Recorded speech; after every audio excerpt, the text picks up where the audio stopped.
Gavana wa Nairobi Johnson Sakaja ameendelea kutetea mkataba wa kutoa baadhi ya majukumu ya kaunti kwa serikali kuu alipofika mbele ya kamati ya seneti kuhusu ugatuzi. Sakaja ameambia kamati hiyo kuwa mkataba huo umefuata taratibu zote na sheria na bado anasimamia Nairobi kama gavana. Maseneta hata hivyo wanamtaka Sakaja awe mwangalifu katika utekelezaji wa mkataba huo. Huku zikiwa zimesalia siku chache tu kabla ya mkataba wa Nairobi na serikali kuu kuanza kutekelezwa, gavana wa Nairobi Johnson Sakaja alifika seneti mapema Alhamisi kuweka paruanja mkataba huo ambao umeipa kaunti ya Nairobi ufadhili wa zaidi ya shilingi bilioni 80. Hofu ya maseneta katika kamati ya ugatuzi ikiwa ni iwapo mkataba huo umechukua majukumu ya kaunti kinyume na sheria, Sakaja akisisitiza ushirikiano wake na serikali kuu ni wa kisheria. And I promised, Chair, as Senator, I also promised as Governor that I would never transfer functions from Nairobi. I said it in the Assembly, I would not transfer. I think Article 187 is a bad provision. Maseneta wakisema ni muhimu sehemu za kisheria zilizo na dosari kwenye mkataba huo zinyoshwe.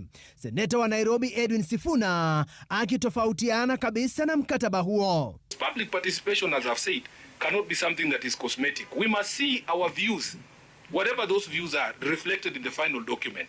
Please shelve this thing and let us start afresh. We don't see clarity in terms of what the agreement is, in terms of this is what national government will do and this is what county government will do. I am so sure if we implement this as we should, and I'll make sure it is. I am chairing that implementation committee.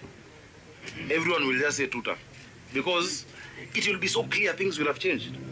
There is no other solution. There is no shortcut for Nairobi. There is no, I don't know, professor you'll put there, or there is no other way. Gavana Sakaja ameiambia kamati hiyo kuwa seneti inapaswa kusimama kidete kuhakikisha kuwa kaunti zinafaidika na nyongeza ya fedha kama ilivyo kwa katiba. Governor, this agreement has the potential to either build you or completely destroy you. But we have to make it work. In fact, I can't wait for those 14 days so that we have the first meeting, so that we align those projects, so that we bring here supplementary appropriations, so that we get more budget, so that we make Nairobi work. Katika bunge la kaunti ya Nairobi, wenyeji walijitokeza kutoa maoni yao kuhusu mkataba huo. Mimi kitu naweza and I support the document. Tunaomba ya kwamba hizi mambo ya garbage collection ipewe wanarika wetu ambao wako kule mtaani na hawana kazi za kufanya. Nairobi, we don't want petty politics.